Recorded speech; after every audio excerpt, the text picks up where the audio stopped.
Welcome, everybody. Welcome. Bloomcast, episode number 52, I think. 52. 52, yes. We're going with 52.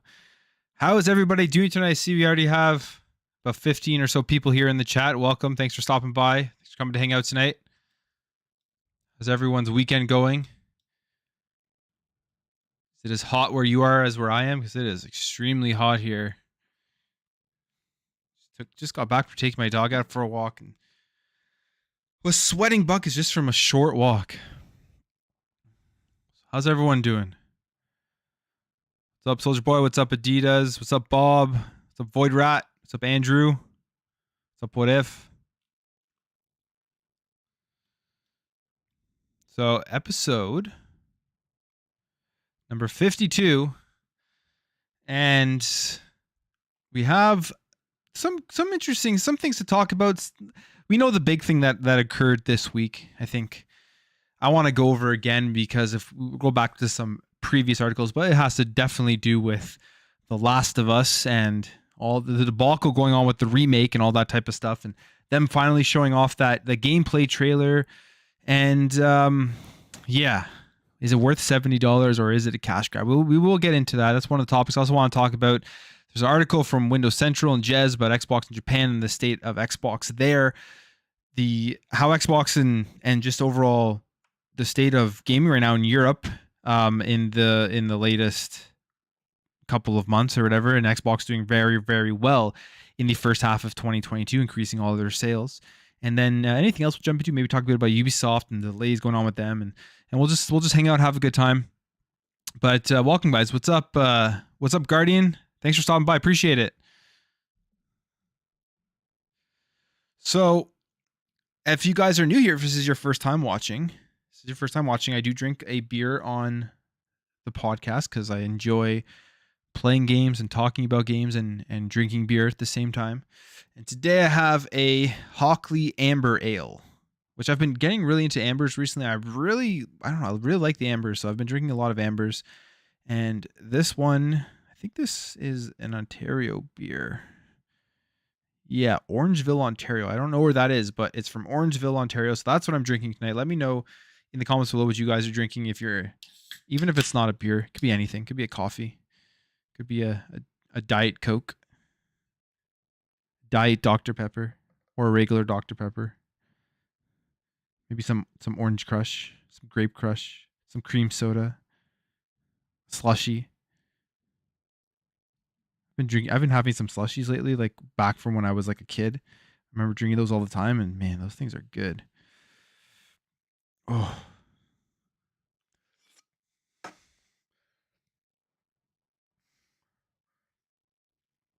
Only 30 degrees Celsius. That's pretty hot. It's pretty hot. It's about that where I am too, but I think with like the Humidex, it's pushing the mid 30s Celsius. So I don't know what that translates into Fahrenheit, but I'm thinking high 80s, 90s, low 90s, something like that. I looked relaxed. Is that a good thing or is that a bad thing, Bob? I mean, what's there not to be relaxed about? Having a beer, talking about video games. Pink lemonade, nice. It's always good. Had a Koperberg earlier. Paying for it now with acid reflux though. Oh no, that sucks. Acid reflux sucks. I had some pizza last night and I had terrible heartburn for like 3 hours after it. But it's definitely worth getting heartburn for eating pizza. So what have I been playing this week? Games that I've been playing. So I've been playing Forza Horizon, getting into the Hot Wheels, which is an awesome expansion. It's a ton of fun, just some great addition to the game, and we know how good Forza is. Dante's Inferno, went back into that, an absolutely incredible game, kind of like a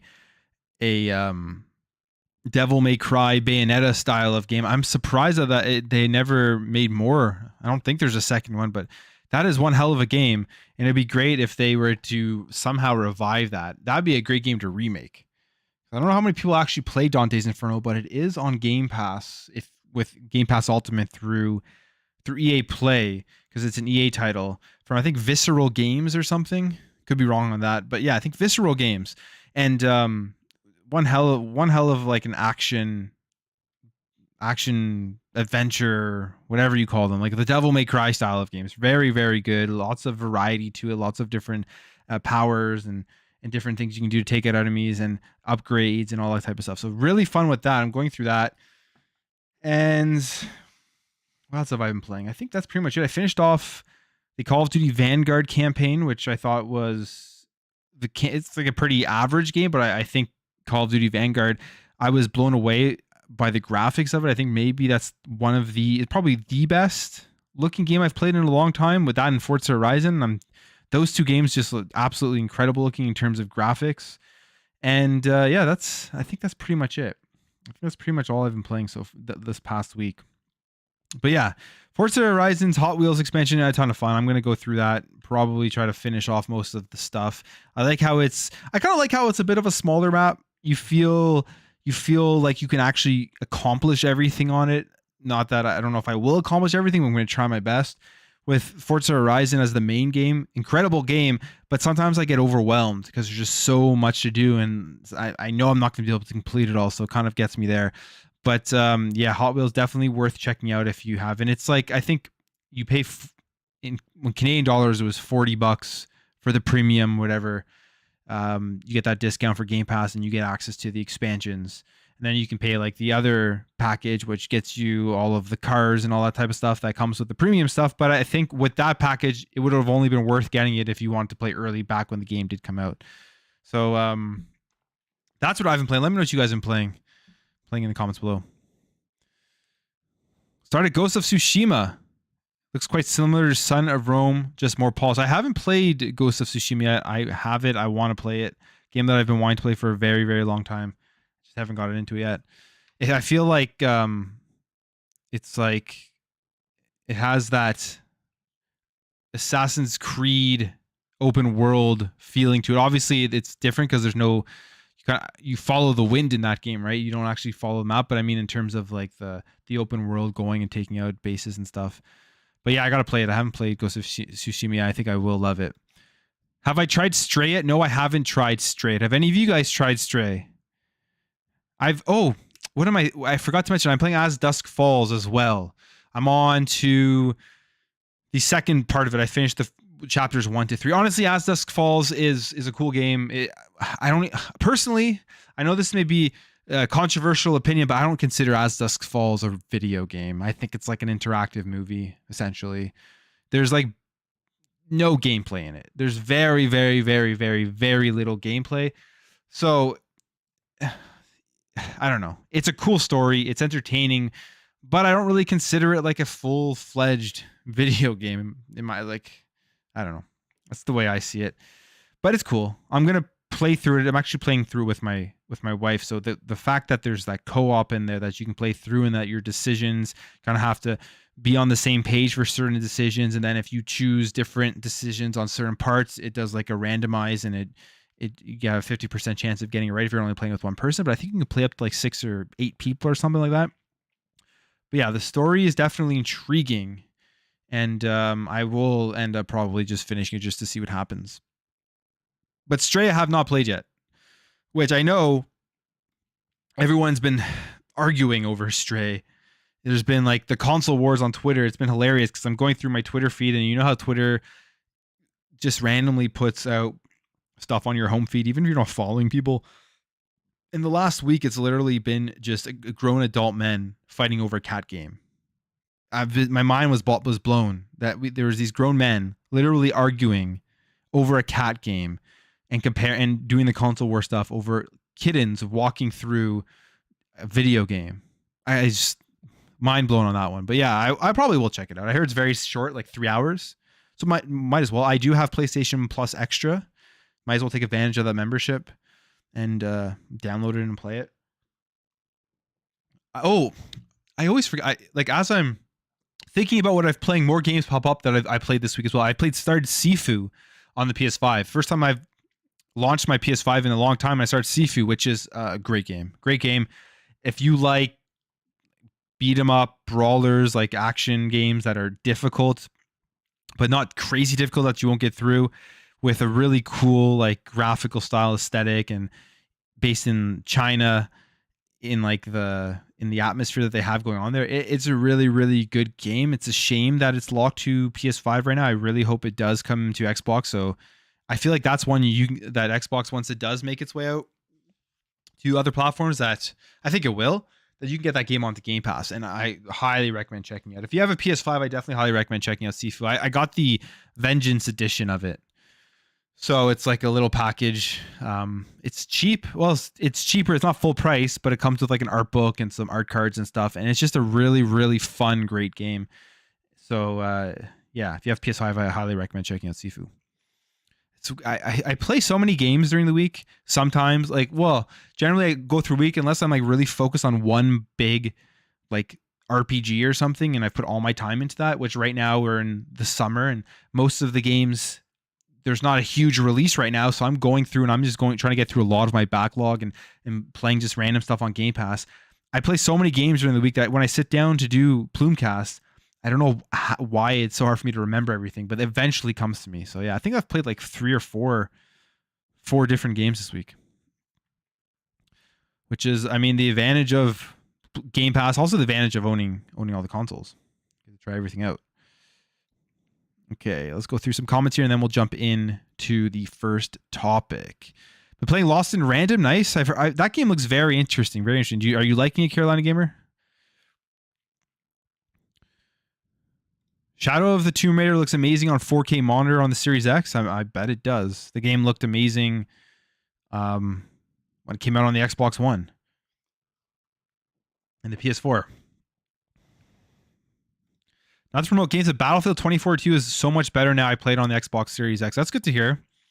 That's a game that when they announced it, I was super excited for, and then it just dropped the ball, and I never really got into it, especially after the beta that I played. I understand it's a beta, but it was just so broken, and it wasn't even close to being ready. And then when they launched it, it still wasn't close to being ready, so I just never got into it. But definitely one I will end up checking out. It's not on Game Pass yet. Is this it? I don't know. But if it is, once 2042, if it's on Game Pass or once it gets to Game Pass, I'll definitely check that out because it'll be in EA Play. Do you think they can get the Activision Blizzard done in time and be able to put Call of Duty Modern Warfare 2 onto Game Pass? Everything right now is pointing to the deal getting done earlier, right? Because the FTC has 30 days to come back with anything. And then I guess, from my understanding, if they don't come back with anything and they approve the deal, then it's pretty much done. So, and then the same with like the European one. I think they had like the same or around the same amount of time to investigate if there's anything. But if that happens, I don't. The issue is Modern Warfare 2 is still in that marketing deal with PlayStation. But let's say hypothetically, okay? Let's say hypothetically, when's the release date for it? It's in November. When is the release date for the new one?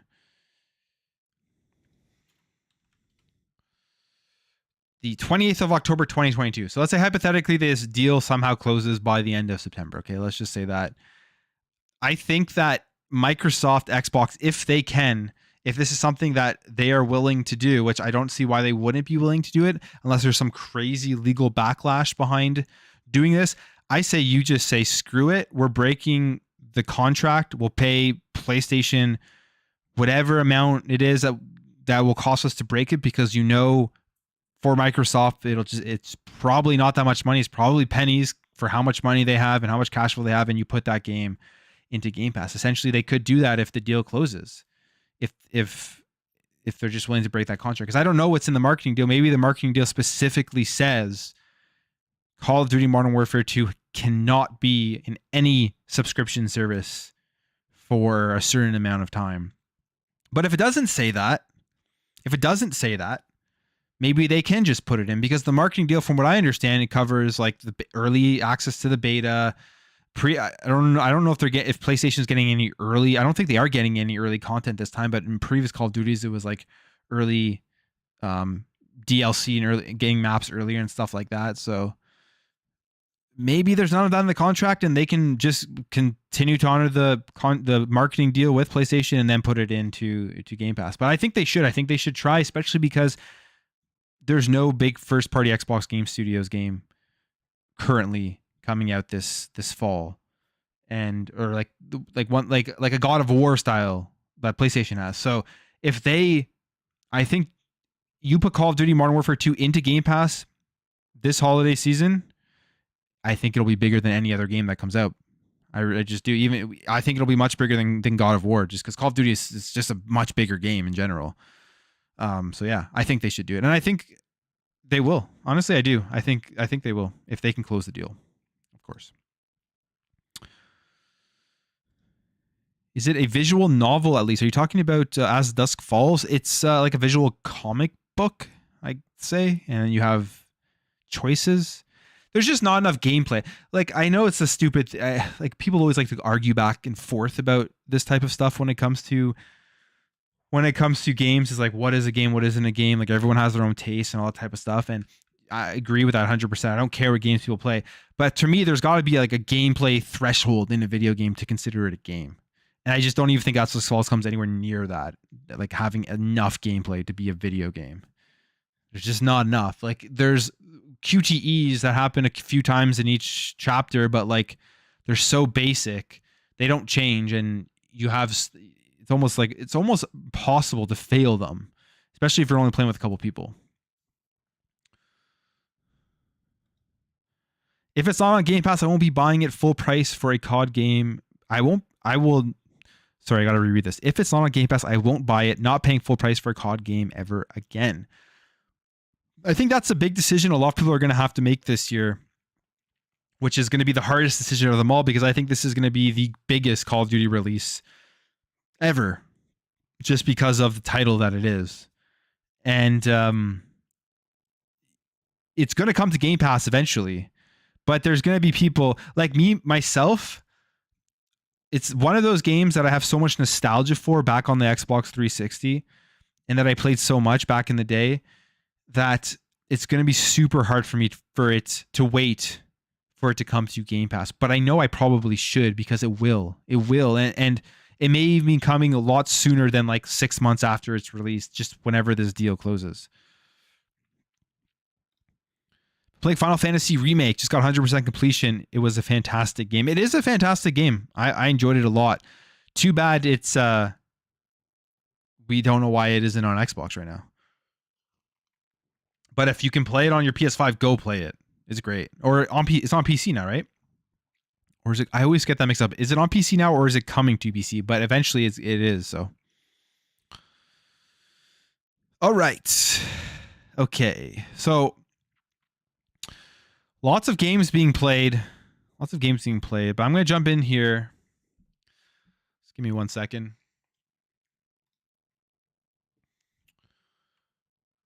I'm going to jump into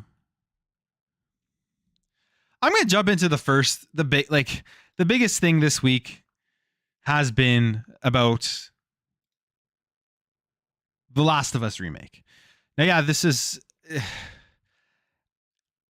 one that people have been debating, going back and forth, and I think it's almost like it's insane if you're sitting there, whatever console you play on.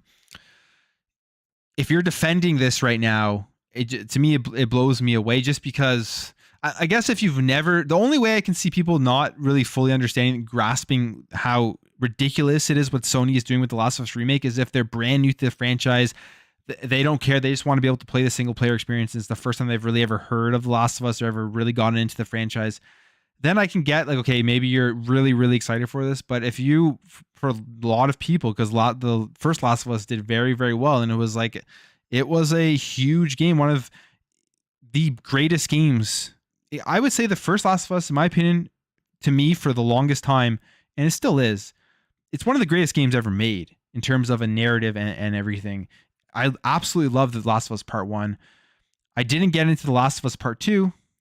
The leaks literally ruined it for me, and I had wanted nothing to do with that story, especially because, the beginning and the person who doesn't make it through the game. I don't want to spoil that in case anyone hasn't played it. But now we're here. Now we're here with The Last of Us remake.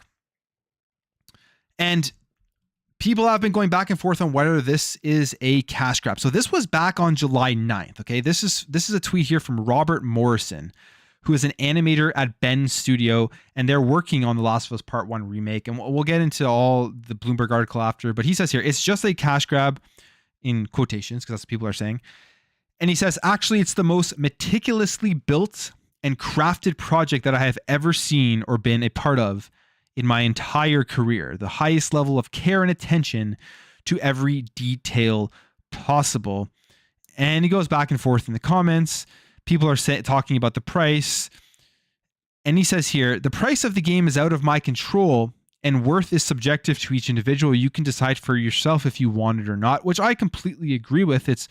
You get to decide if you want to spend the money on the remake or not and spend that $70 price tag or not. No one's forcing your hand to buy that.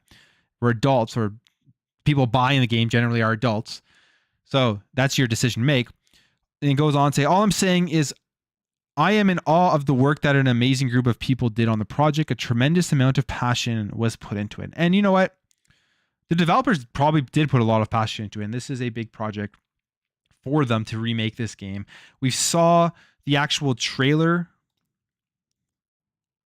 For, sorry, one second. This is opening up here. So the actual trailer that they put out, and I would say that was in response to everybody going back and forth on the leaks of The Last of Us. So if we pull up the trailer here.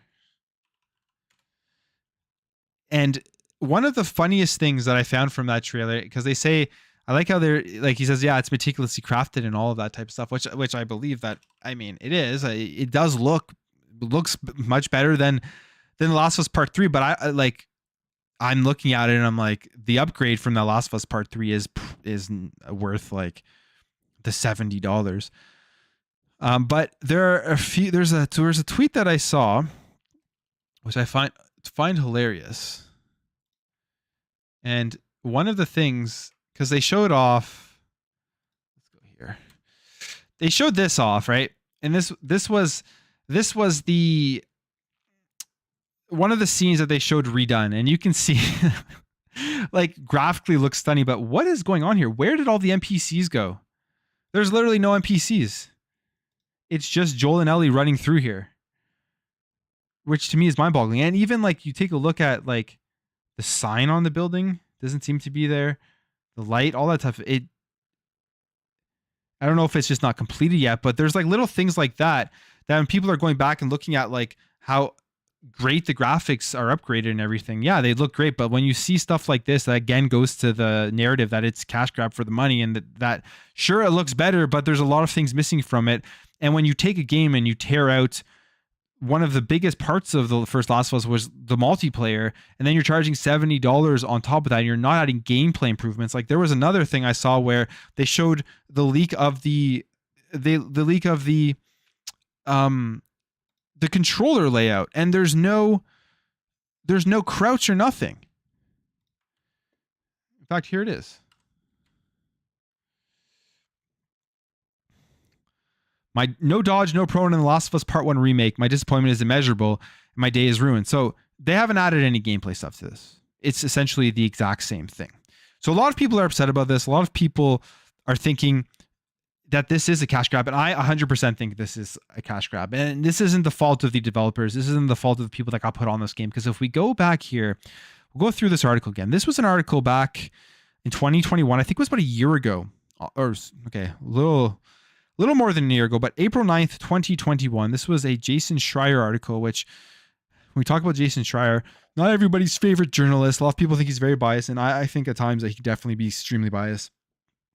But he had this about Sony's obsession with blockbusters is stirring unrest within the PlayStation empire.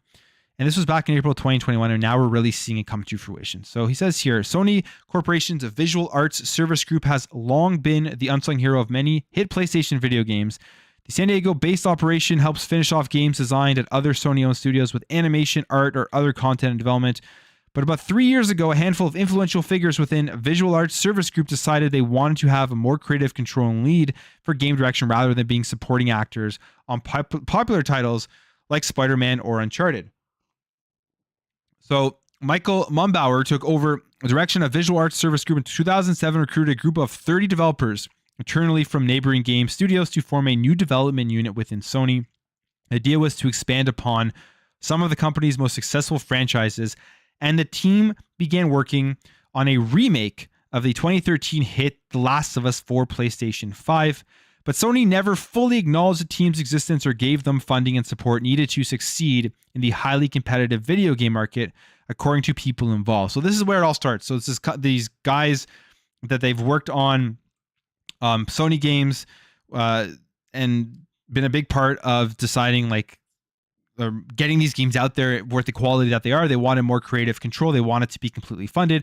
Sony said, we aren't going to fund your group, and moved on to grabbing people from other studios within Sony to work on The Last of Us. So it says here, but Sony never fully acknowledged the team's existence or gave them the funding and support needed to succeed in the highly competitive video game market. According to people involved, the studio never even got its own name.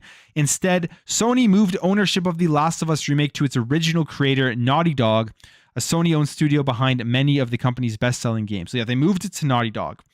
And then it goes down here, and they talk about the leadership. They talk about what's going on and how obviously that the people who wanted to get that funding were upset about not getting that funding to work on the game and come up with more ideas. And then they go on here to talk about this fixation on teams that churn out hits is creating unrest across Sony's portfolio of game studios. Oregon-based Sony Bend, best known for its 2019 open-world action game Days Gone, tried unsuccessfully to pitch a sequel that year, according to people familiar with the proposal. Although the first game had been profitable, its development had been lengthy and critical reception was mixed, so Days Gone 2 wasn't seen as a viable option. Here's one of the big issues. Days Gone came out. I thought it was an okay game. I don't think it was like this great hidden gem game that a lot of people had made it out to be. I tried playing through it twice, and both times about 7 to 10 hours in, I got pretty bored and stopped playing it. But it's definitely a decent game, and for some people, I'm sure they absolutely love it. But because it wasn't a Last of Us, because it wasn't an Uncharted, because it wasn't a God of War, it obviously didn't sell as well as those games. But at the same time, it's also a brand new IP that takes a little bit of time to get off the ground.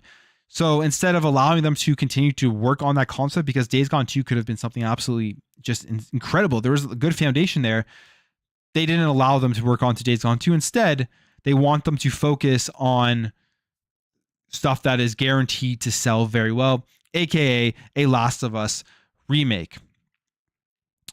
And just backing up here, and this also has to go back to when they closed Japan studios and everything, which made games like Gravity Rush, right? That was called, yeah. Sony reorganized the development office in Japan, resulting in mass departures of people who worked on less well-known but acclaimed games such as Gravity Rush and Everybody's Golf. Gravity Rush was a great game. I actually played that on the PlayStation Vita. And the company has informed developers that it no longer wants to produce smaller games that are only successful in Japan. That's another thing. A lot of people like to focus on just the stock or the console stocks and everything as to why Xbox is doing better. And some weeks, Xbox is selling better in Japan. Not that this is a direct correlation, but I feel like there's a lot of people in Japan who are turned off by some of the things that Sony have been doing, such as not wanting to produce smaller games that would only be successful in Japan when they have a huge market base there. You'd think they would definitely want to capitalize on that a ton. So getting back to the Bend Studios, instead, one team at the studio was assigned to help Naughty Dog with a multiplayer game, while a second group was assigned to work on a new Uncharted game with supervision from Naughty Dog. Some staff, including top leads, were unhappy with this arrangement and left. Bend's developers feared they might be absorbed into Naughty Dog, and the studio's leadership asked to be taken off of the Uncharted project. They got their wish last month and now are working on a new game of their own that will be part of a brand new franchise. So they're finally getting that. Emphasizing big hits can also be counterproductive because sometimes games that start small can turn to massive successes. In 2020, Sony didn't put much marketing muscle behind the quirky video game creation system Dreams by PlayStation owns Media Molecule. As a result, PlayStation may have missed out on its own version of Roblox, a similar video game tool parent company Roblox Corporation went public earlier this year and now is valued at $45 billion. Is Dreams still a hit? I don't know. I never got into Dreams, but is it still a hit? I don't know if anybody's ever played Dreams. It looks pretty cool. The stuff that you could do in it when they released it looked more advanced than like a Roblox or like a Minecraft type of thing, just in terms of the graphics that you could get out on it. So now we get back to Mumbauer and his crew, which is that crew of people who support the different games at Sony and then wanted to make their own creation, wanted to be funded to have their own studio, and it ended up not happening. It says here, for their first solo project, Mumbauer and his crew wanted to pitch something that would be well received by their bosses at Sony. Recognizing the risks and expense involved with developing a new game from scratch, they decided to focus on remaking older games for the PS5. Remakes are considered a safe bet since it's cheaper to update and polish an old game than it is to start from scratch, and they can be sold both to nostalgic old fans and curious new ones. So that's it right there as to why The Last of Us Remake, based on everything we're seeing, essentially is a cash grab. I know people don't like that, but it essentially is, because Sony knows that the name, the IP, the notoriety of The Last of Us is so huge that they can upgrade the graphics. They can put some new flashy animation, or animations don't even look new, but some new flashy stuff in there, the explosions, and they can do all of this stuff, and they will release it. And even though there's a lot of backlash right now based off of the trailer that we saw, based off of the leaks that we saw, based off the fact that there is no new gameplay for this game is still probably going to sell extremely well amongst their customer base, the nostalgic fans who just don't care and want to spend the money on it, and then people who have never played the game before.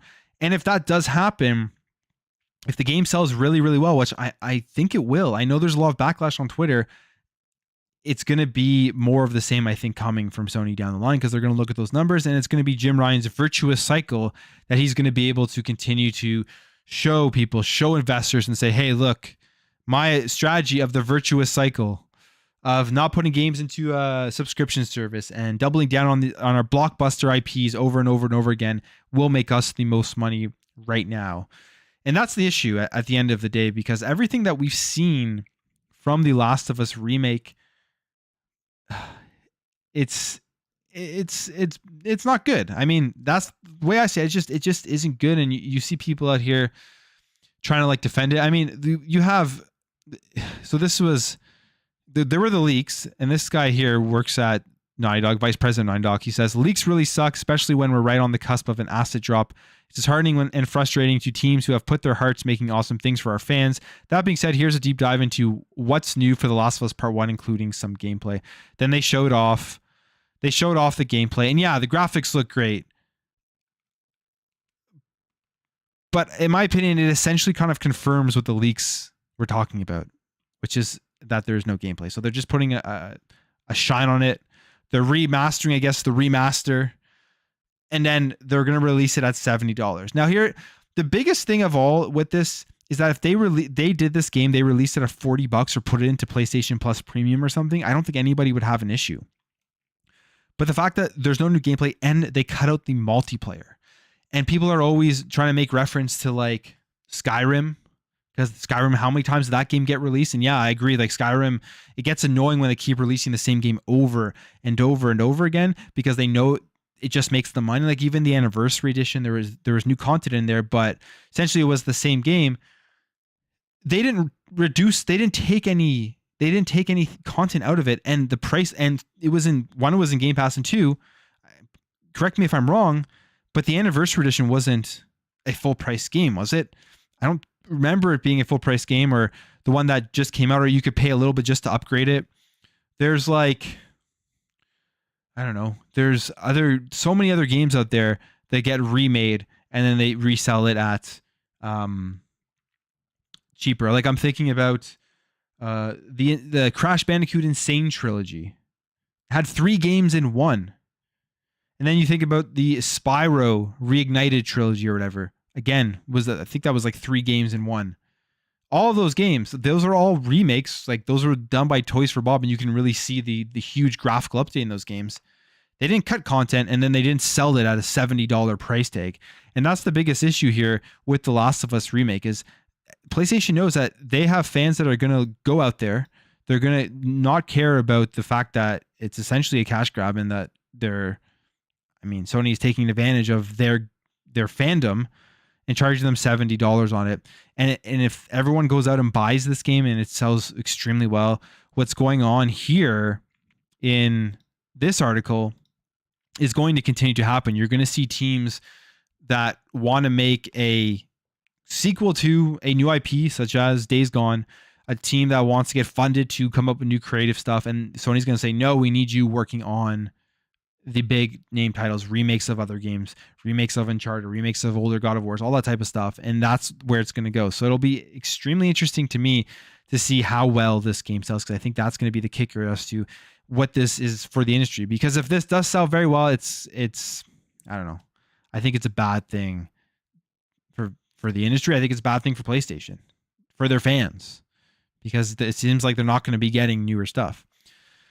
But if we continue on here, it says a team originally planned on a remake of the first Uncharted game released by Naughty Dog in 2007. And even that, a remake of the first Uncharted game would have been a better idea than the remake of 2013's The Last of Us.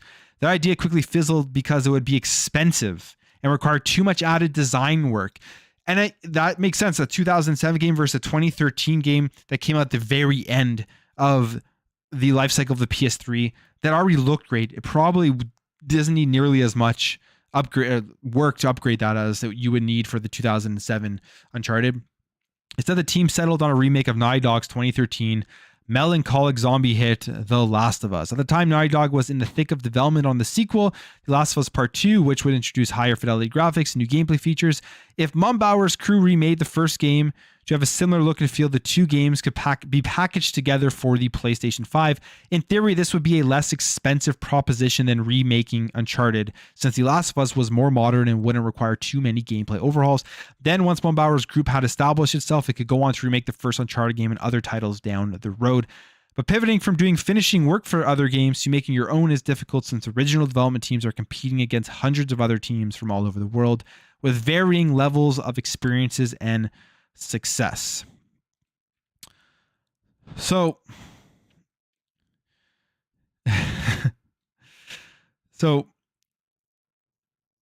they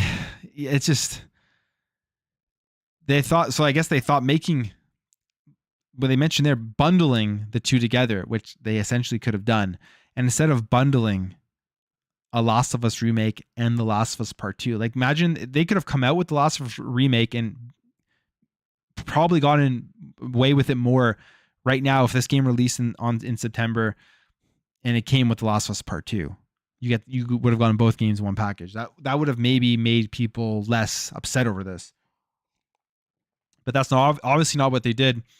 And on top of that, if you guys remember at Summer Games Fest, when Neil Druckmann came out onto the stage with his crew, I found it hilarious when they were like, the multiplayer is too ambitious, so that we have to cut it. We have to make it its own standalone game now, on top of giving you a Last of Us remake game, which essentially has no updated gameplay from what we know so far. So not only did they release a game for the third time in 10 years that they're going to make a lot of money off of, because they know it's going to make them a lot of money, and they did that instead of making new IPs. They cut the multiplayer from The Last of Us Part 2, which is something that they had promised people who have The Last of Us Part 2. And they're saying they want to make it a standalone game because it's too ambitious, which I don't buy for literally a second. What I think they did with the multiplayer is that Sony has been saying that they got to get more games as a service games, and they got to release 10 by 2026. And Jim Ryan's probably making all these promises to investors that, hey, look at the video game industry, look at the amount of money that games as a service makes, and we're going to get a chunk of that money. We're going to release this amount of games. So, and to fulfill that promise, he's probably like, okay, let's take The Last of Us multiplayer that we were supposed to release with The Last of Us Part 2, and let's make it its own standalone game. You guys can have a bit more time. You guys can add a couple more things to it. We'll say it's more ambitious, and then boom, we'll have a new games as a service game that will be part of that 10 games that are supposed to be released by 2026, and we'll be on our way, especially with the acquisition of Bungie and with Destiny 2. So that's what I think happened. We'll see how the game turns out. Maybe it is just massive and it'll be really good, but Sony is clearly just really doubling down on the Last of Us IP because they know the amount of money that's going to make. Even The Last of Us Part 2, we're hearing now that it sold like 10 million or something.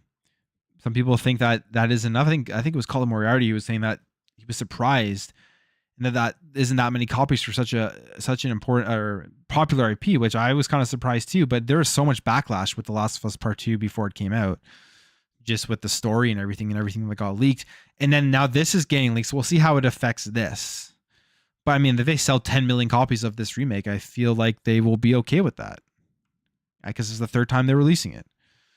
So is Last of Us remake a cash grab? The simple answer is yes. It is a cash grab. No matter how people try to spin it, it is. I mean, I don't know how you can look at this in a positive way and say this is like something new and exciting, something that fans wanted. Like, who wanted Last of Us remake? I can't think of anybody who wanted it. I never saw people talking about this. And at the end of the day, what I think too is that it doesn't matter if you're an Xbox fan, if you're a PlayStation fan, if you're a Nintendo fan, if you're a PC fan, if you are a Steam Deck fan. What else have we got out here? If you are a mobile game fan, stuff like this, you don't want to see do well simply because you don't want the industry to do this. If this does really well, you're going to see other people copycatting this, taking a game, saying it's this big, updates to things. And that reminds me of another thing. I always get off on a tangent here, but if you go to like the description of The Last of Us, I'm not going to pull it up, but if you go to the description of The Last of Us remake on the PlayStation blog, it says like brand new gameplay mechanics, updated combat, like all of this stuff, which I don't know. I didn't see any of that in the reveal. But if this does sell well, I feel like you're going to have a lot of companies looking at this and saying, hey, we can take a game that's really popular, has been out for 10 years or less, and we can make it a couple of times and just pitch it as something as a remake, put a nice cover of graphics on it, and it won't cost us nearly as much as having to make a brand new IP or make a sequel to a game. And we can just keep doing that instead of coming up with new creative ideas. So that's why I'm worried. That's why I think like if this sells extremely well, I may lose a little bit of hope, but we'll wait and see. What do you guys think? I rambled on that one for a long time because I think it's important. I really do. I really think that this game is an important thing to follow and how well it sells and how well it does. Maybe I'm over exaggerating it. I don't know. I feel like going forward, if it's, like I said, if it sells really well, it could have effects across the entire industry in terms of what people do. Okay. Got a lot of comments to go through here, guys. Let me scroll up a bit. Again, thanks guys for stopping by episode number 52 of the Plumecast. Really appreciate you guys hanging out tonight. All right. Okay.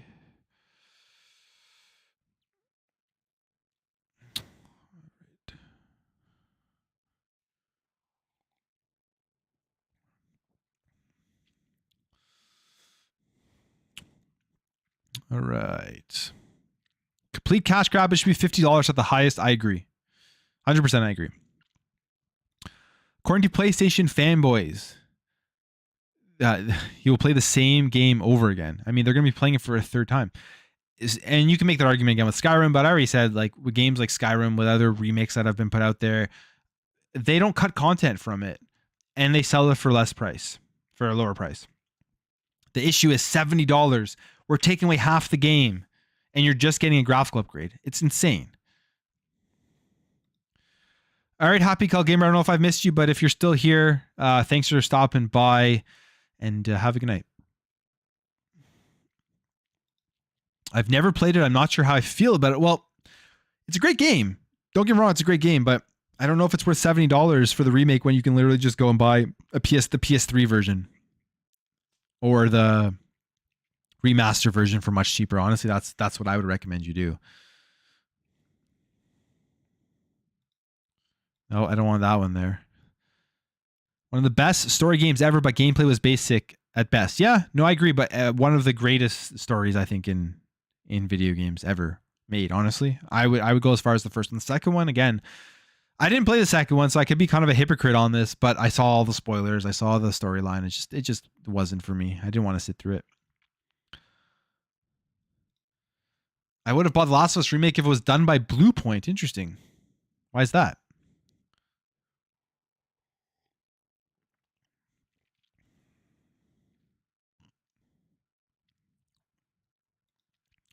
Problem is, it still has the outdated clunky gameplay compared to The Last of Us 2. That is the biggest issue with this. Actually, you know what? I would say it's worse that they cut out the multiplayer than not update the gameplay. If they would have released this as well with just full multiplayer, got those servers reloaded, and everybody was going to be jumping in and playing the multiplayer for the game, that would have been at least some replay value, tons of replay value that you can continue to do.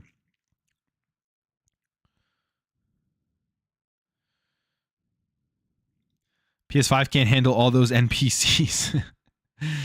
Oh man.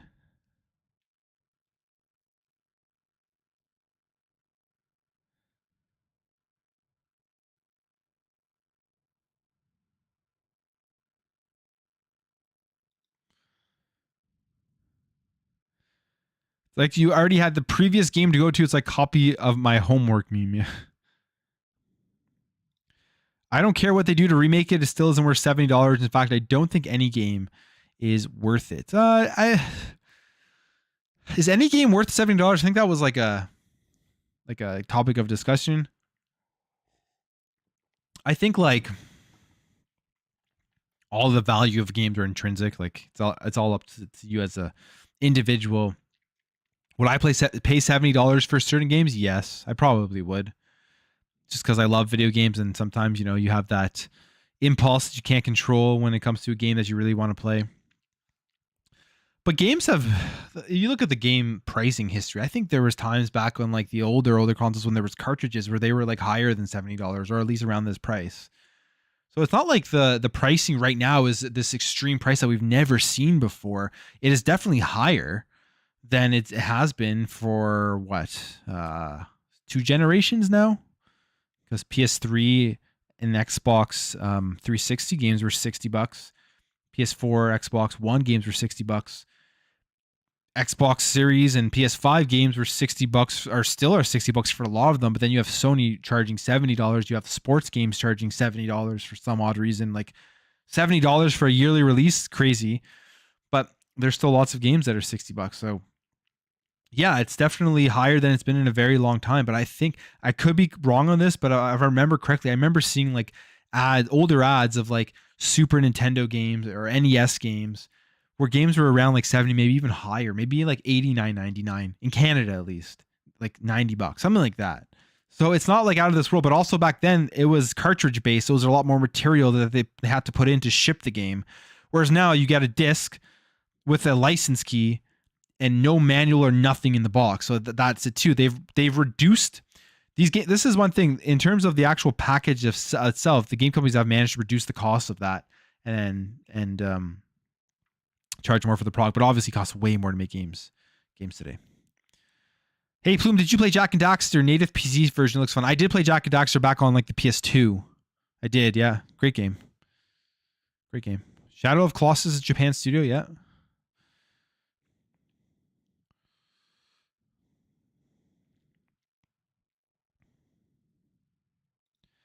Bro, no joke. Power Wash Simulator is super addictive. I've been playing it for 3 days straight. Yeah, I haven't played it. My wife plays it. She's been playing it for like three days straight, and she got like some achievement for getting far in the game. She's like, I got a rare achievement because, and it had like I think less than 1% had gotten that achievement. That's literally how addicting it is. Just literally cleaning stuff. I've watched it. There's nothing to it. You can change your nozzle. You can like get like more powerful like spray stuff, but you're literally just cleaning off random stuff.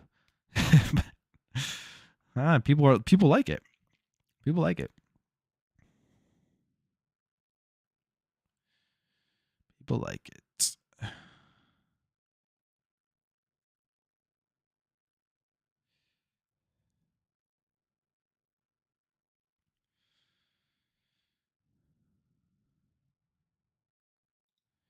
Anyone wondering if the Hot Wheels Forza 5 DLC is insanely fun? Yeah, I agree. It definitely is. Last of Us Remake is made for PS5 and doesn't support ray tracing. Huh. I didn't even know it didn't support ray tracing.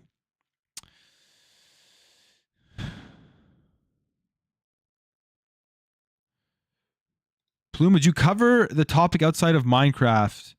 None of the Xbox exclusives show up in the year-to-date 2022 NPD highest sold games list.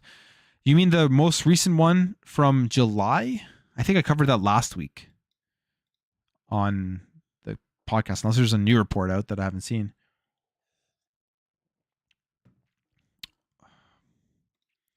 What's up, Nate Joe? How you doing? Welcome.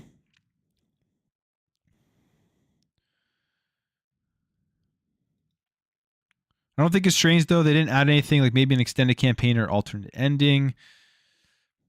My guess would be part of the reason is because you need to buy any of the Xbox games to play them. They're available on Game Pass or on PlayStation. They do not do day one releases. So I guess you're talking about the NPD results there.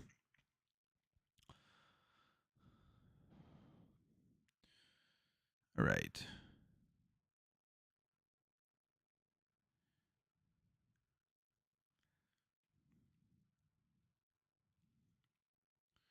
$60 in 2000 is much more now. Oh yeah, of course. I mean, inflation's like what, 8%? It's insane.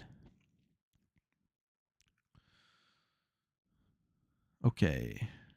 Cartridges cost more money back in the days because they were basically a mini console. They got chips. Yeah, that's true. You open up those things, there's little chips inside, boards and everything. And all the games now are, like I said, they're just a license key. They're just a license key.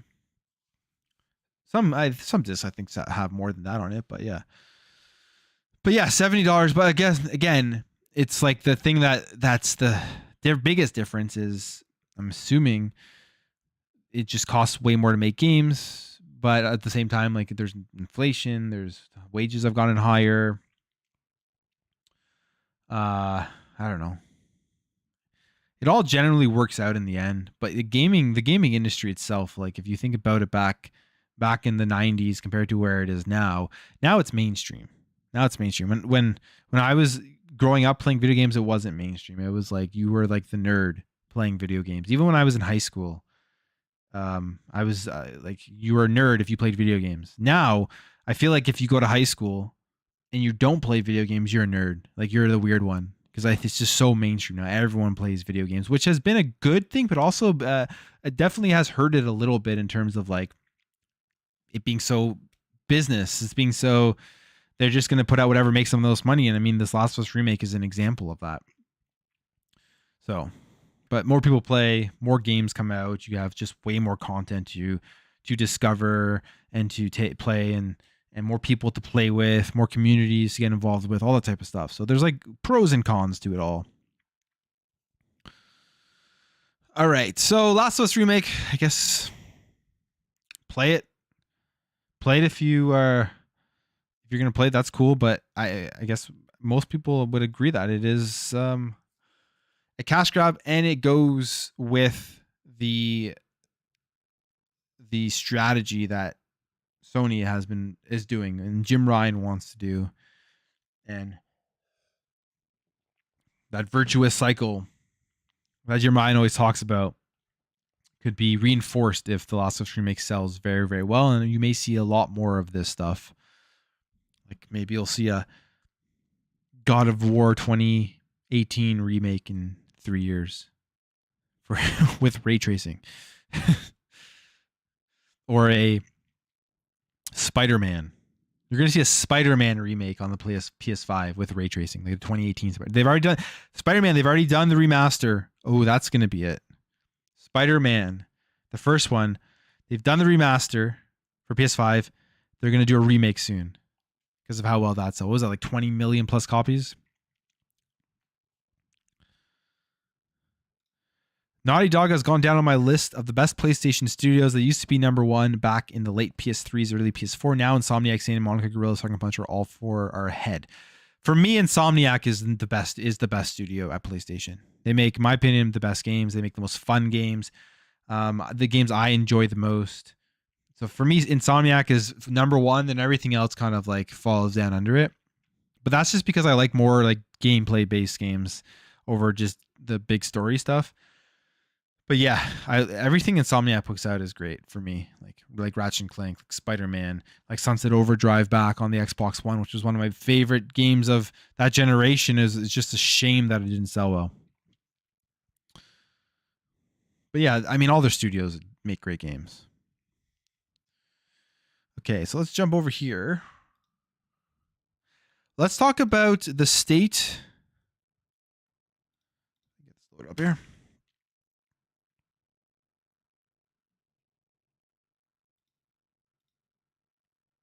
Oh. Article's not loading. Super weird. All right, let's talk about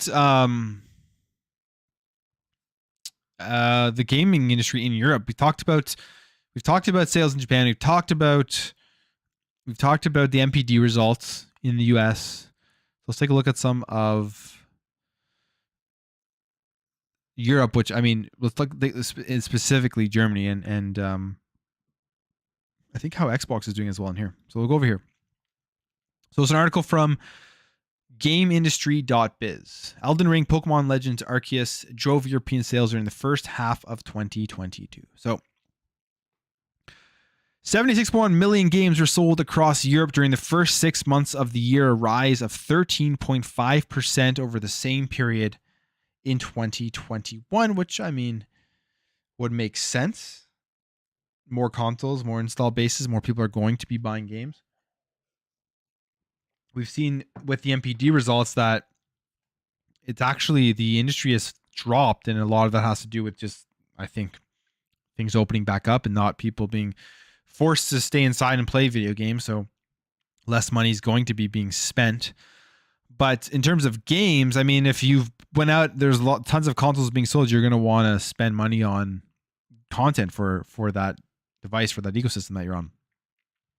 32 million of these games were physical titles, while 44 million were sold via digital stores. Oh, that's actually not 32 million physical, 44 million digital in Europe, which to me is like, I would have expected there be a much bigger disparity in terms of digital to physical, but 12 million, I don't know, it doesn't seem like that huge, especially with where we are going and how these ecosystems work, where you're incentivized to stay all digital.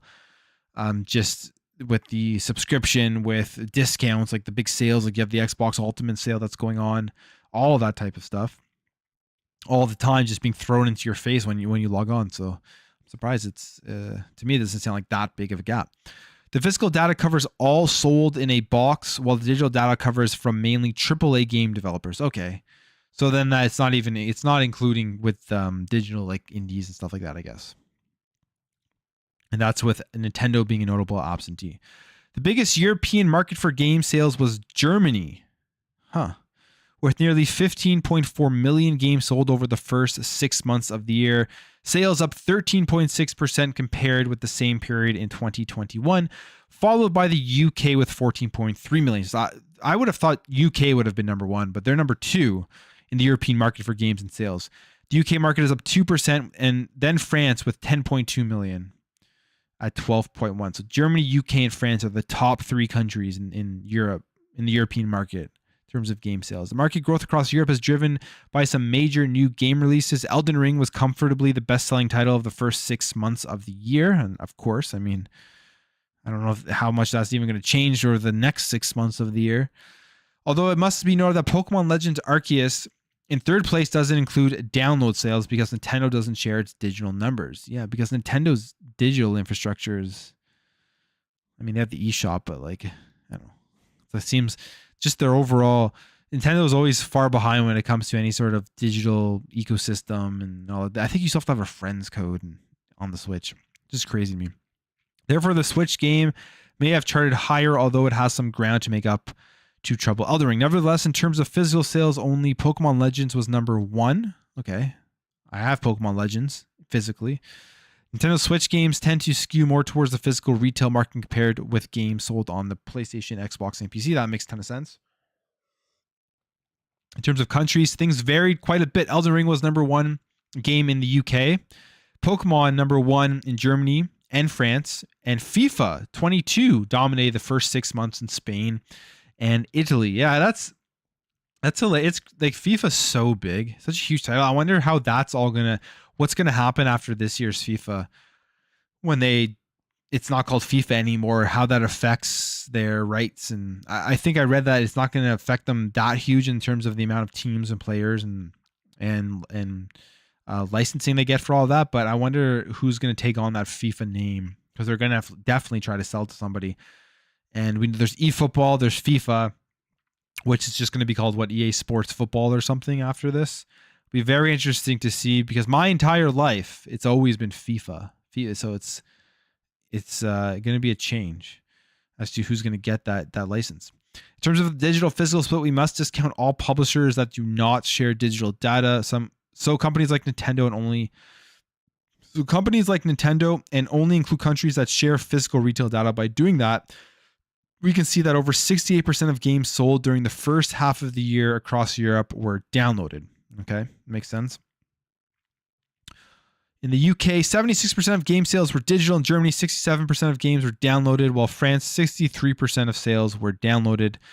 Please know that some of the games counted in the analysis will not have received a physical release. Now, here we get to the hardware.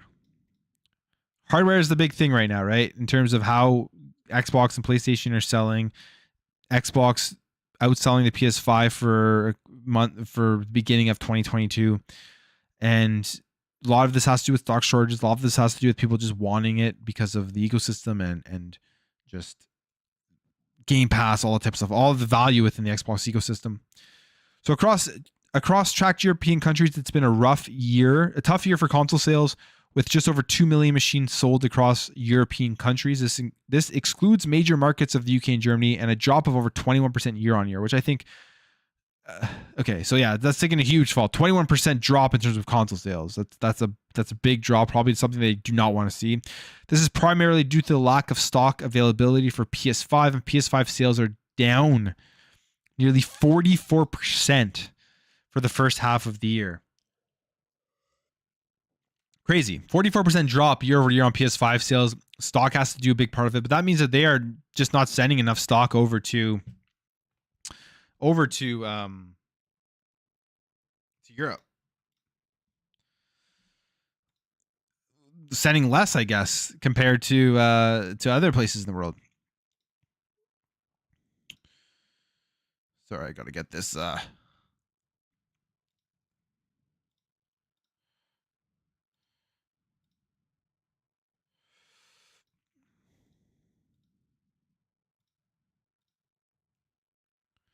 Gotta remove spam bots.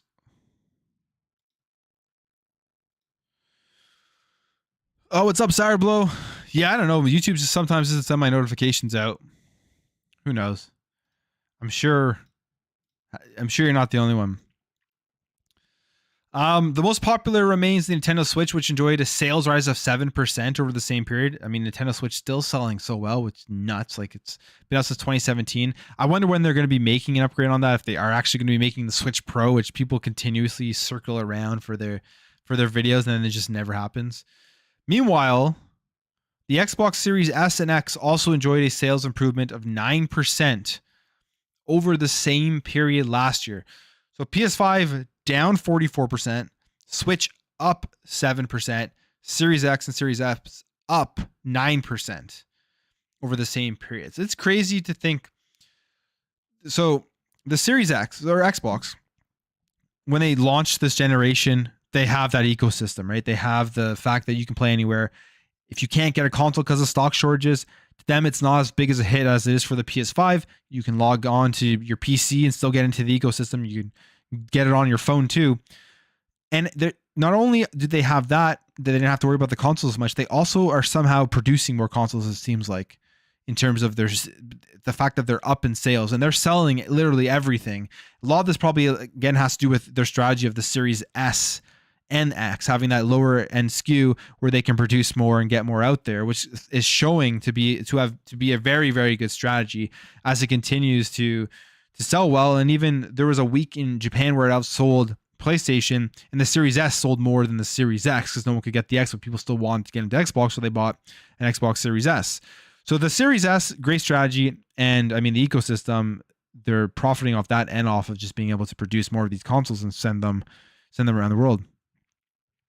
In terms of accessories, over 8.6 million. Okay, so those accessories, PS5, the best-selling accessory is the Dual Sense controller, up 53% over the same period, even though their consoles are down 44%, which is interesting. And then here are the top games. So I guess the big thing here is that 9% over the same period. The Series S and X is doing extremely well across everywhere in the world. We're seeing the sales grow in Europe, in Japan, in North America, and by the end, and this is again without a big first party release. So people always like to talk about you have to have that big first party console exclusive in order to sell your console. Obviously, that's not the case. If anything, this generation has really shown that it's the death of console exclusives. You don't need that to be successful. You really don't. You need ecosystem exclusives now to get people into your ecosystem to be within your subscription. So the locking people to a console is it's going away, and I think that's a good thing. I think that's for the better of the industry and for gamers. So all in all, in Europe, Xbox is still doing very well. Elden Ring obviously doing very, very well.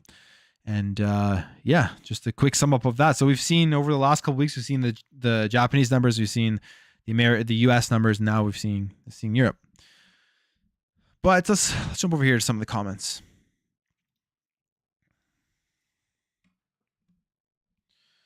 Let's jump over here to some of your comments, guys. Okay. Bloom, do you think the Seagate Xbox storage expansion will see competition in Xbox or have a price drop? They still seem quite expensive for what they are.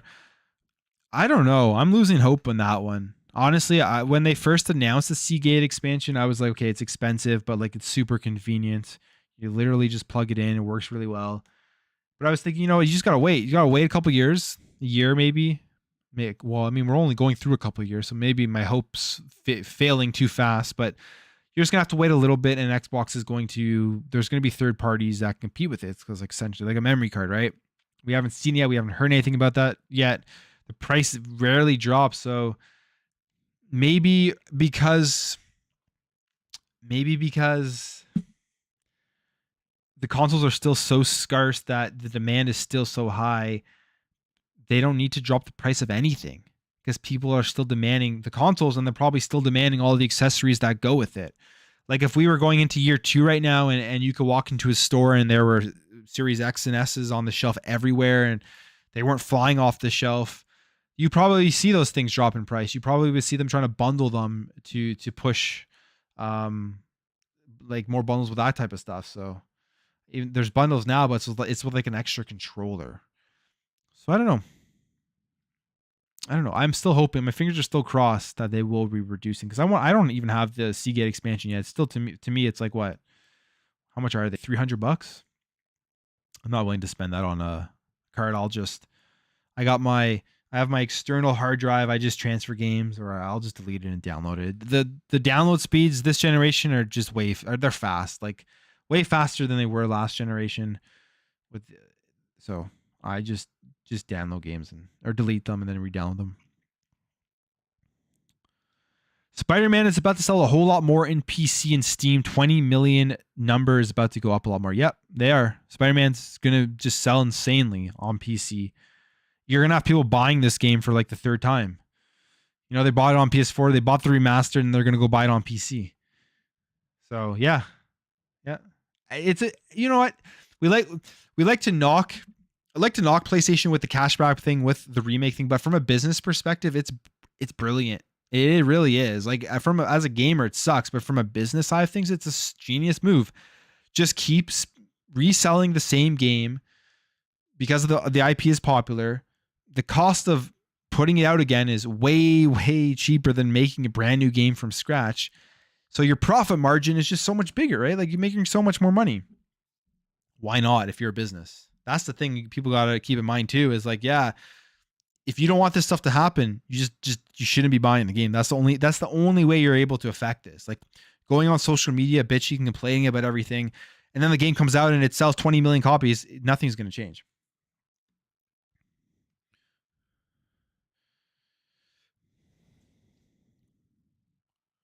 Europeans still like physical gaming. Seems like it, which is cool. I still like physical gaming.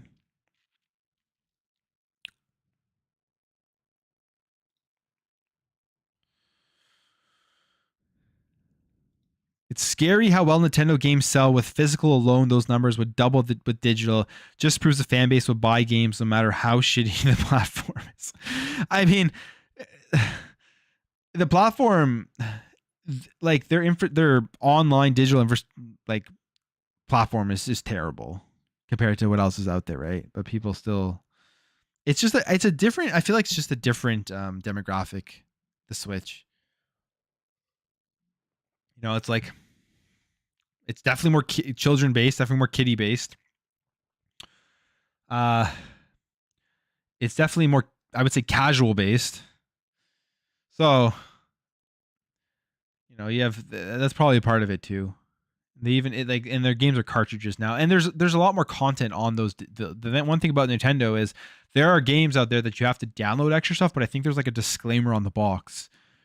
But there's just a lot more content on that little cartridge that you get. You can just buy it and play it and not even be connected, which is completely different to Xbox and to PS5.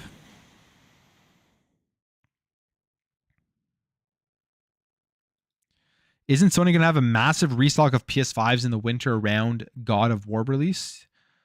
I don't know. I don't think so. Maybe their whole maybe part of the no, because the longer you hold inventory, like the worse it is, right? I was gonna say maybe part of their stock shortage is that they're holding inventory so they can have a bunch released for the God of War release, and then like upsell like all their accessories and everything on there. But like I don't think that would make sense. The longer they're holding those consoles, like you're losing money because you're holding them. So no, I don't know. It'll be interesting to see what happens with God of War release, because it'll push people to go out and buy a PS5. But if there's no PS5 in stock,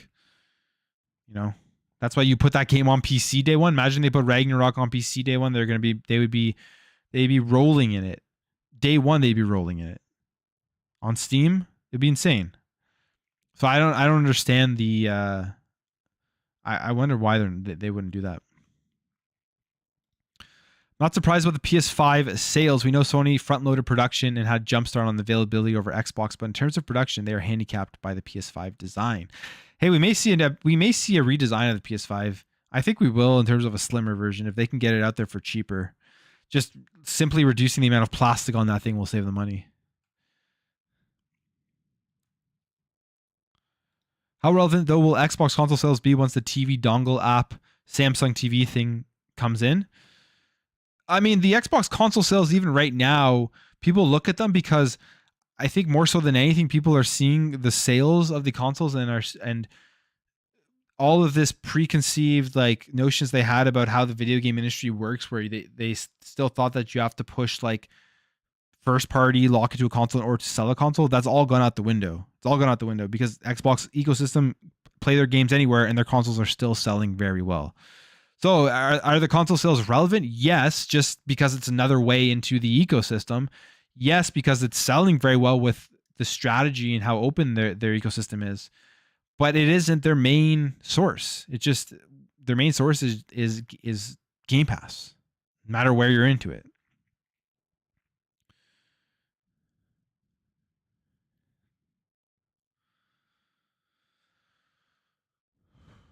But yeah. So sales are, it'll be an interesting time going for the next few months. I disagree on console exclusives. Without exclusives, Nintendo Switch has very little chance of surviving as third-party support is limited. And now we have Steam Deck. Fair, but I would say that if Nintendo put their games onto, like some of those games, you could potentially. No, I don't want to say that. I don't want to say you could potentially put them on mobile. Like they're like Super Mario Odyssey, like great huge game. Mario Kart 8, like Deluxe, one of the best games ever made. Honestly, I love Mario Kart 8 Deluxe. But if Nintendo had, like, if there was the ability to purchase Nintendo games on PC, would Switch be as, it would still sell very well because it's super cheap, but they could easily survive. They could easily survive if they put their games on PC. The other thing, it's like with consoles, with a thing like the Nintendo Switch, the exclusivity of the game sells that platform, but at the same time, the other thing that sells that platform is the price of it. It's cheap. It's portable. They have the Switch Lite. If you have children, you can buy each of them a Switch and not be too worried that they're going to break like a $500-$600 device, right? Like all of that stuff plays into it. The convenience of it, like those things all play into selling consoles as well. It's not just console exclusivity. Because if you look at the amount of people that play the exclusives on any platform, there are far more people playing third-party games than that are playing the first-party exclusives. Just go look at PlayStation. Go look at the amount of people that play Call of Duty on PlayStation, playing Elden Ring on PlayStation, right? Compared to playing, I don't know, what was the last game that came out? Horizon Forbidden West. It's not even close.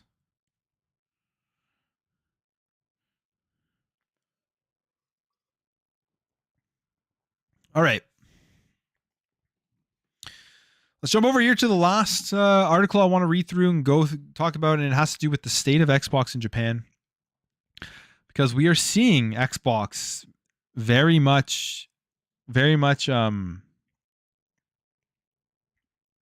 grow and do way better than they did last generation. But before we get to that, Sour Blow with the $5 super chat. Appreciate that, man. I really appreciate it. Had a great time playing Forza last night. Forza Horizon 5 Hot Wheels, guys, go check that out. It is fun. I was playing again this morning after playing last night. But Sour Blow says, do you think Xbox could stock games to strategically release them slowly and never have to delay a game again? That's one thing I actually had a debate with my friend about that. It's like they could. Honestly, they could, with the amount of studios they have. If they would just hold off on like announcing them so early, they could have a bunch in their backlog and then just hit that like 3 to 4 games a year, first party games a year into Game Pass that I think they should be hitting because of the amount of studios they have. And I think it would actually not be a terrible strategy. I think it would be smart. So there would never be a delay, because right now, like, there's gamers who, like, I play so many different games. I play like everything. So I'm always finding stuff to play on Game Pass, but then there's people who just want that big hitter every month there is for Game Pass. And we haven't had a huge hitter into Game Pass in the last few months. So they could get rid of all of that if they were to strategically release them and slowly release them. And then people will be excited all the time for what's coming to Game Pass. The problem with having to never delay games again is that when do you make that announcement for the release date of the game? Because then stuff could happen between the time you make the announcement and then when the game comes out. But yeah, no, I think that would be, I honestly think that's a good strategy.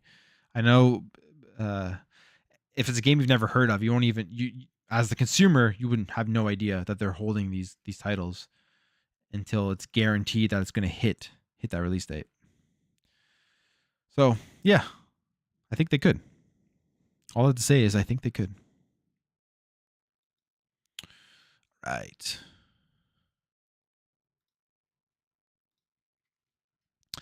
Okay, jumping over here to the last thing I want to talk about, and is this article here from Jez Corden, Windows Central, the state of Xbox in Japan. Are we seeing the start of an Xbox renaissance in Japan? Since its inception, Xbox has generally been on the back foot in the lucrative Japanese gaming market. That trend is likely to continue at least for the foreseeable future. Yeah, I mean, it's going to take a long ass time to ever get a foothold in there. And I mean, they've never really had a big foothold. That 360, so it's 1.6 million units, which was great for Xbox as a second generation console as an American company trying to infiltrate into into Japan, and when there's all of these Japanese companies who are selling consoles, yeah, it's not bad. And we're seeing them probably going to surpass that this generation. But as of late, there are signs that the winds may be changing Microsoft's fortune. Xbox has started to recover much of its lost ground from the nightmarish Xbox One generation, owing to a combination of Xbox Game Pass value and Xbox Series S affordability. And that's one thing that we've seen. We've seen the Series S affordability being huge, and the Series S selling very well, even when there's no Series X in stock. The S still is selling, especially those weeks where it outsold the PS5. There are several other factors in play, including the global chip shortage, which has allowed Microsoft to meet Sony's PlayStation 5 on stock levels in Japan, or in some cases, even exceed them. Yeah, I mean, stock's a huge thing that we always talk about, but I still don't think it's the only reason why Xbox is selling well. Microsoft seems to have sensed this unique opportunity and has begun plowing investment into the region, going on a hiring spree while committing to lucrative deals for Xbox Game Pass with Japanese partners such as Sega and Bandai Namco. For gamers both in Japan and in the West, it could lead to a renaissance of Japanese game dev support on the Xbox platform. So, lucrative deals for Game Pass with Japanese partners, Sega. So I guess like you have the Yakuza stuff in there. That's huge. Bandai Namco, what was it? Scarlet Nexus was in there, and I'm sure other stuff as well. And they also have the strategic relationship with Sega with their Super games and their Azure platform, which I think a lot more companies are going to want to take advantage of going forward as they transition to cloud-based gaming and all that type of stuff. So here's Xbox's surge in Japan. You look at the numbers here. This is actually pretty interesting because you look at the original Xbox. So it started off and then just kind of flattened out. Look at the 360. It didn't start off that great, but then it just zoomed up, got to what? I don't know. This is only going up to, it's not going to, like I said, 1.6 million is not going to the top. Then you see the Xbox Series, which I would say it's been a pretty steady growth. And we'll see like how far this goes up, but right now the predictions are that they will be outselling the 360. Last year, Microsoft described Japan as its fastest growing market for Xbox, and that trend certainly seems to have continued. While details on uptake of Microsoft's gaming subscription service, Xbox Game Pass, are hard to discern per region, at least anecdotally, it does seem to be driving force by Microsoft's recent upswing in the market. Famitsu tracks the gaming industry retail sales in Japan, issuing weekly reports on the performance of the major players, both in terms of games and hardware sold. The most recent reports show that Xbox has recently moved past 260,000 units sold of the Series X and the Series S, doubling the lifetime sales of the Xbox One in the region. So the console hasn't even been out for 2 years yet. It's already doubled the Xbox One. I mean, to me, it's pretty simple. There's way more Japanese content on there already. Like you already have Game Pass. You have a Series S, which is like a small console that they love there. And it's just such a cheap investment to get such a great ecosystem if you get a Series S and then a subscription to Game Pass. So it's like a no-brainer. You walk into a store, right? You see if it's advertised properly, it's almost like it's like an impulse buy almost to get a Series S and a subscription to Game Pass.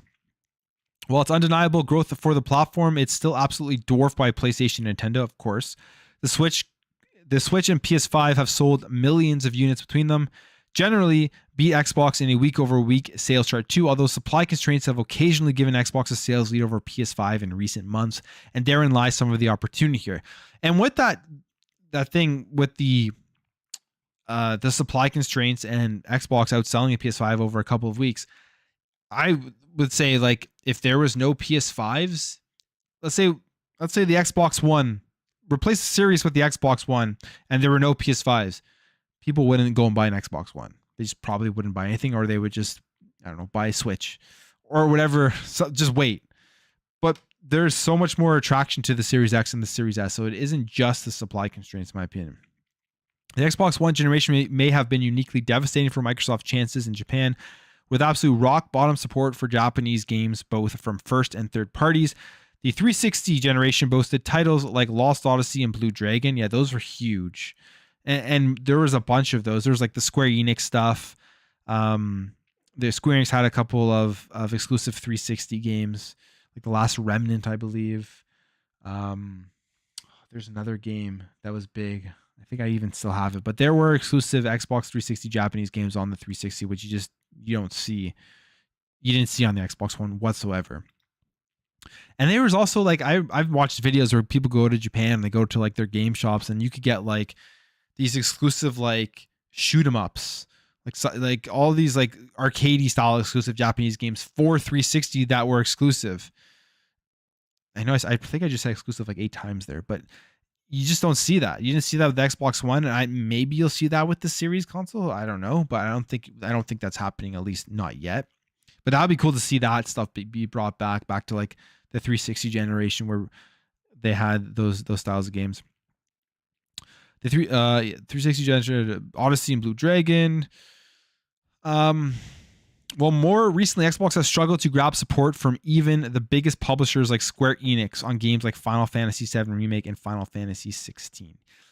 Well, that's just because Sony has thrown a huge bag at them. Because I would like Final Fantasy isn't. It's a mainstream JRPG. It just is. Like in the West, everyone knows Final Fantasy. Everybody plays Final Fantasy. I don't see the huge advantage of keeping Final Fantasy off of Xbox.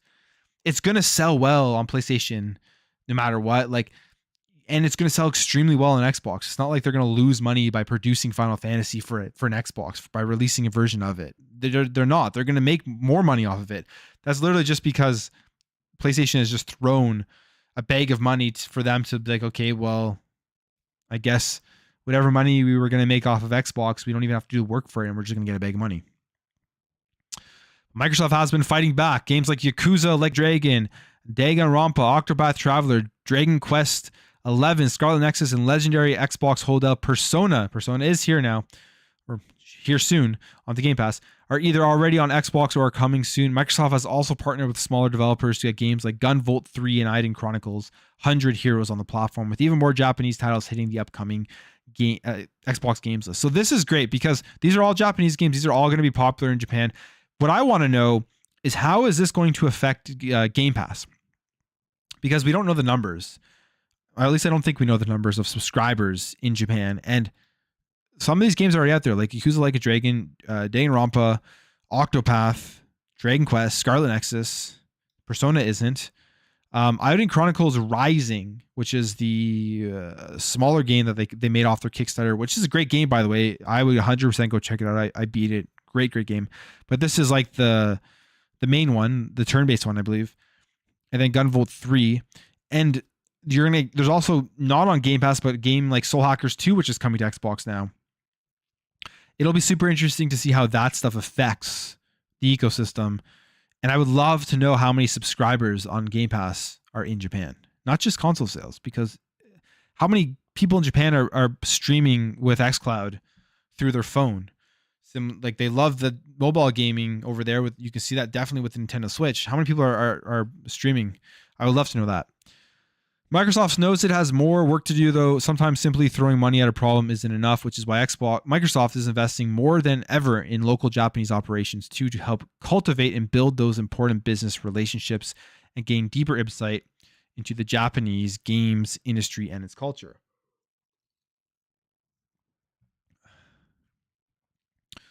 So they've invested in social presence in recent years.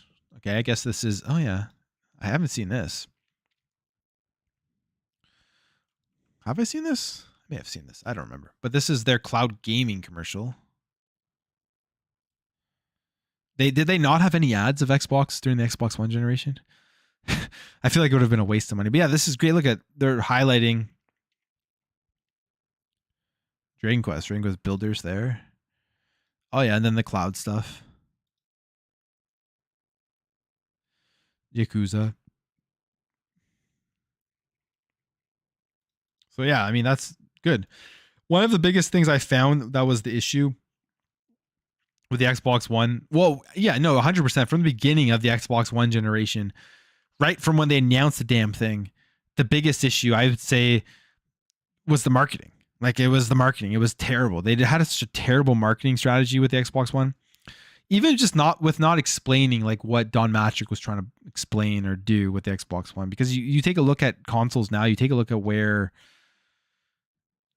things are going, things went, we're a lot closer to that vision of the Xbox One. They were just way too ahead of its time, but they also just didn't explain anything well, which caused so much backlash, which pretty much killed the Xbox One before it even started. So the marketing was terrible with the Xbox One, and I think this generation they've done a lot better. They've done a lot better. Some of the campaigns that they've put out there, they're doing this stuff here with Game Pass in Japan. I think that's great. So marketing plays a huge role in this type of stuff. So they gotta keep pushing that, because there's probably still a lot of people that don't know that you can literally play some of those games right on your phone through streaming, and it works great. So continuing here, Microsoft has invested lots in its social presence in recent years, with the main Xbox account replying to anyone and everyone while cracking jokes and sharing memes primarily in English. The main one always replies. The core Xbox markets of the US, UK, Germany, and so on all have localized social media with varying degrees of marketing spend per region. It's funny. Oh yeah, okay, UK is in there too. I was going to say, I thought I would have assumed UK, but I guess I just read it too fast and see it. Xbox's marketing presence in Japan has largely been peripheral at best over the course of the last decade, but we're starting to see signs of change. The Xbox Japan YouTube channel has become increasingly active, sharing trailers localized for Japanese specifically. Although it remains tiny as of writing, Microsoft has also been ramping up on ads tailored specifically for Japan. So ads on Game Pass, ads on cloud gaming, all that type of stuff. They've been working with Japanese influencers for their products. Is this an influencer? Okay, yeah, this is definitely... Oh, this is like a VTuber. This is crazy. This stuff here, like VTuber. Okay, so this isn't an ad. Yeah, this is just like a VTuber talking about all the Xbox stuff. That's pretty cool. I mean, that's smart. I'm guessing VTubers are bigger over there. Like the VTubers have their VTuber simps. I don't know. Crazy. The crazy world, you know. Anyways. Microsoft has also been rapidly expanding its staff base directly in Japan, naturally as a part of acquiring ZeniMax. Microsoft inadvertently acquired Tango Gameworks. Tango Gameworks is one a lot of people don't talk about, but I mean, it's a definitely good acquisition, and we know that they want to work on stuff other than The Evil Within. So we'll see what comes out of that. I mean, they made Tokyo Ghostwire. Reviews were mediocre. I definitely want to play that when it comes to Game Pass, but they're a company that The Evil Within is great, so I would love to see them make an Evil Within 3, but I also love to see them kind of expand out like what they want to do and just have some more ideas and IPs put out there.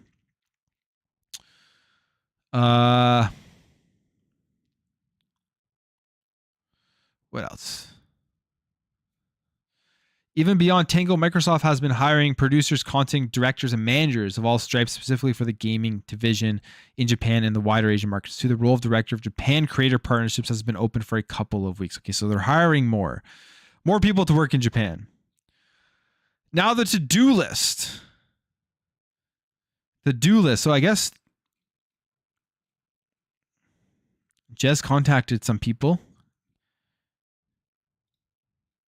and it has a to-do list for what Xbox needs to do in order to grow in Japan. Over the past 2 weeks, I've been contacting Japanese Xbox gamers to learn more about present sentiments about the platform in the region. As a Westerner who has never been to Japan, it's hard to really give what I would consider to be a broad and detailed depiction of the vast array of diverse voices and their concerns over being an Xbox customer in the region. However, there were some prevailing trends that I tend to see time and time again, many of which are all too familiar from conversations with gamers outside of the Anglo-centric US UK duopoly for Microsoft general support. Japanese Microsoft blogger WP Tech noted to me that despite the upswell in sales, Xbox still remains a niche interest for most Japanese gamers and game developers alike, reminding us that many game developers often forget to mention the Xbox versions of their games at all, even if they're actually on the way. I mean, that's huge. That's marketing. That's the biggest thing. You don't know that the thing is available. No one's going to buy it. So with the ads that we're seeing with them, like playing it on their TV and then going over playing it on cloud on their phone, I think that's huge, and they got to keep pushing that. And then obviously developers need to let people know that an Xbox version is available, and maybe Xbox needs to let people know that these games are available. They have Xbox Wire. Xbox does a lot of stuff with their Xbox Wire where they just announce like a third-party game, even if it's multi-platform, allowing people to know that it is coming to Xbox. And they opened up an Xbox Wire Japan, so I haven't gone through that, but I'm wondering if they do that as well, because that would be, I think, definitely push. General public and even gamers hardly pay attention to Xbox. Of course, it's better than the bad days of Xbox One. Yeah, I mean that is a given. It's improved. Other Xbox fans reached out to highlight how poorly Xbox handles localization in Japanese too. Okay, that's a big issue for sure, which continues to be a trend the world over outside of English. Yamato highlighted how much praise Sony received for its localization in respect of Japanese culture with its Western-developed samurai epic Ghost of Tsushima. Well, Xbox seems to struggle to get even some of the basic rights in the flagship titles like Halo Infinite. Games like Psychonauts 2 didn't receive any Japanese localization. With more recent Gears titles, only supported Japanese subtitles without any voiceover work. So localization obviously is a big thing. I mean, if you can't understand, you can't, the game just, you're going through it and you don't know what's going on, or it's just wrong in the way that they localize stuff, you're not going to want to play it as much. It's all doom and gloom though. Xbox podcaster, Japanese Xbox fan site Hakoba, am I saying that right? Xbox reached out to note that they definitely seen a stronger media presence for Xbox than in previous years. That's good. No noticeable amounts in interest in Game Pass and in the Series S. I mean, stuff that we've already talked about. People go into stores, they see the Series S, they see Game Pass, it's like it's a no-brainer, and the value there, once you know about it, it's hard to deny it. So in dozens of conversations I had over the past few months, it's all too often simply come back to games. Similar to the situation in the Western battleground for console supremacy, it's ultimately the lack of truly compelling, mature AAA single-player games that seems to be driving force behind negative sentiments around Xbox as it competes with Sony and Nintendo for mindshare. So that's it. The big AAA single-player games, which obviously Sony is very, very, very good at. Xbox right now has some great games, some great single-player AAA games. I would consider Gears. I would consider Psychonauts. I would consider the Halo Infinite campaigns. I think they are great single-player AAA games, but obviously the main focus of Xbox is right now like Western RPGs. They're going to be huge into that, and the multiplayer side of things. They have that market right now, which will make them more money in the long run.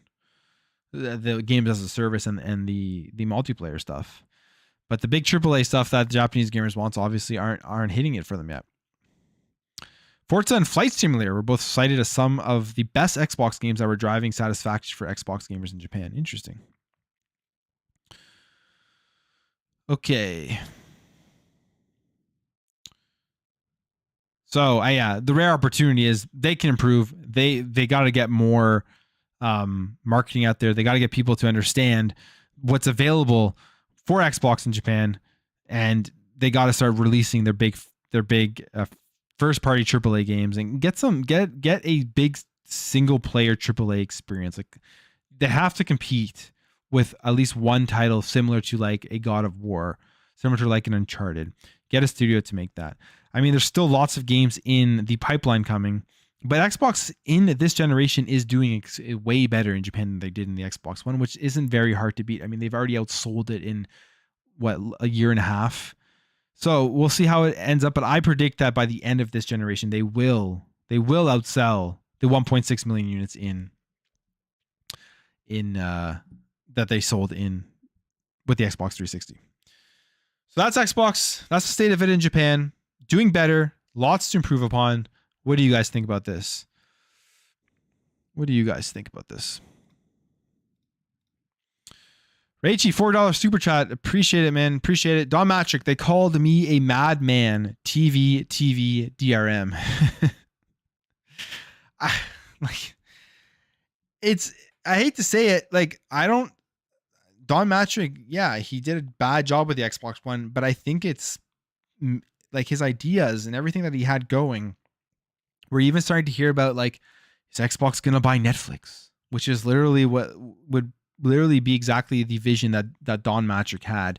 And if you watch that Power On documentary where he was put in a position where he was pretty much said you have to like innovate and you have to expand past just gaming, and how to do that would be to make it like your home entertainment system. It was bad for when they released it, but you go onto your Xbox now, you go into your PlayStation, you go onto, I don't know about Switch, but you go onto your PlayStation, you go onto your Xbox, essentially just your home entertainment system. You have all of your Netflixes on there, your Apple TVs, your Prime, and you have your gaming.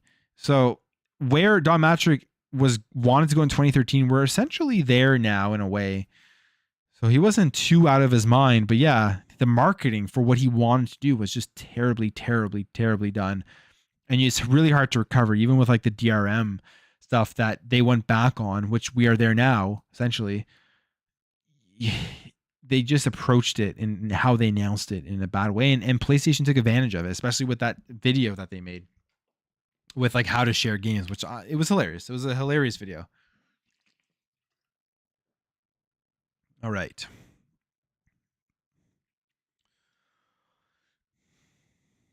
I think it will always be rough for Xbox in Japan, as Japanese seems to have stronger national brand loyalty relative to American and Canadians. We seem to care less where game or console is made. I would agree with that. Yeah, definitely.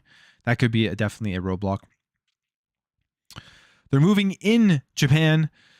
I think they plan to make some big moves. I mean, Persona is a huge move, so we'll see what's coming next. And Phil Spencer is they're hiring for like the director there to handle that market.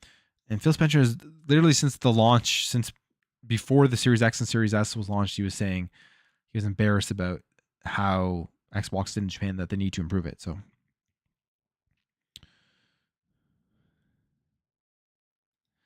funny thing is, my first trailer coming up is actually based on Xbox Japan. Hey, I just gave you an insider information. Well, hashtag insider. First of all, guys, follow me on Twitter. I have I mean, better than anyone, inside information. You'll see my tweets. They're 100% correct. But go check out Sourblow's YouTube channel from the Xbox International podcast. Go check out that podcast. Great podcast. I'm usually there in the chat on Wednesdays. Love listening to those guys. And go check out his YouTube channel as well. Like he's starting something new there. So go over, support, subscribe, all that type of stuff. I still can't believe how badly they dropped the ball last generation. Microsoft has always been good with predicting the future, but they need to balance that with what gamers want right now. And that's a good point. They are really good at predicting the future. You look at all of the innovations throughout the gaming industry. You look at when it started with the original Xbox. Xbox has always been the leader. The original Xbox, right? A hard drive within the console. And everyone saw that, and everyone has hard drives. Xbox Live. Everyone copied that. Achievements. Everyone copied that. Now we're here with the subscription. Everyone copied that. We're here with the Xbox rewards. PlayStation's copying that. Like everything that Xbox has done that's been successful, they've always been like the first to it. And then everyone has followed after that. So people don't give them enough credit for that because they aren't the biggest, because they aren't the most popular, but they have pushed the industry in a great direction for a lot of things. And that's one of the things that really attracted me to Xbox back in the day, was that like, wow, they're doing things, they're innovating. They are not just following what everything else is doing, but people are following them. So that's why I've always been attracted to them, and they're continuing to do it.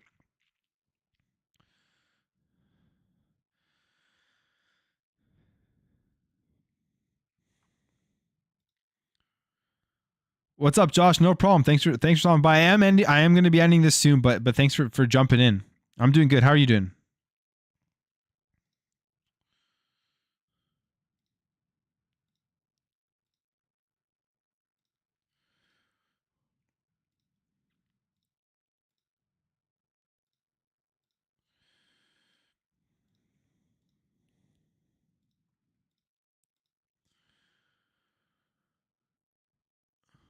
Wonder if AI would be good enough to be a good D&D narrator. Huh, maybe.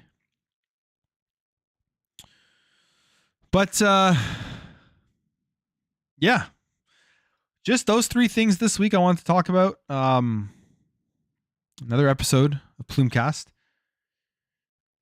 Next week, I don't know if I will be live, but August is going to be a tough month for me with Plumecast, but I'm planning to try to do Saturdays as much as possible. It may be changing the date after August. I'm not sure what date I'm going to be doing, but I do want to try to get guests on Plumecast, because just listening to me talk for almost 2 hours may get a little dry. But I want to get some community members, some people on here to talk about whatever's going on in the news, and I'll try to set that up probably for September. But yeah, lots of stuff going on. We're going to be heading into a very busy time in September too, so that's another reason why I want to get people on here. But yeah, thank you guys for stopping by. Make sure to check out my weekly daily videos, same as usual, Monday to Friday, and potentially next Saturday as well for Plumecast. And I will talk to you guys later. Appreciate all the support. Appreciate all the likes. And if you haven't liked the video, go ahead and like it. If you're new here, you had enjoyed the stream, hit the subscribe button. But other than that, appreciate the support, guys. And I will catch you next week. And